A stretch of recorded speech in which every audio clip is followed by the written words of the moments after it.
এক ছোট্ট গ্রামে থাকতেন এক বুড়ি দিদিমা। তার নাম ছিল রাধারানী। তার ছোট্ট মাটির বাড়ির পাশে ছিল একটা সুন্দর ফুলের বাগান। সকাল হলেই দিদিমা উঠে বাগানে জল দিতেন, আগাছা তুলতেন আর ফুলগুলোর সঙ্গে কথা বলতেন। আজ তোমরা কেমন আছো আমার গোলাপ?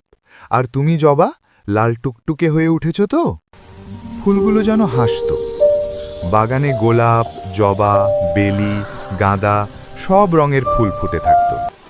গ্রামের ছেলেমেয়েরা স্কুল যাওয়ার পথে দিদিমার বাগান দেখে মুগ্ধ হয়ে দাঁড়িয়ে পড়ত। দিদিমা তাদের একটা করে ফুল তুলে দিতেন। এমন আরো সুন্দর গল্প আর কার্টুন ভিডিও দেখতে চ্যানেলটি সাবস্ক্রাইব করে পাশে থাকুন। একদিন বর্ষার সময় ঝড় এলো। রাতভর বৃষ্টি আর হাওয়া।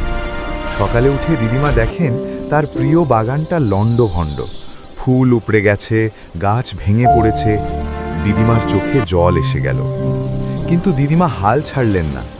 তিনি ধীরে ধীরে ভাঙা গাছ সরালেন, নতুন বীজ লাগালেন। গ্রামের ছেলেমেয়েরা এসে সাহায্য করতে লাগলো। কেউ জল দিল, কেউ মাটি খুঁড়ল।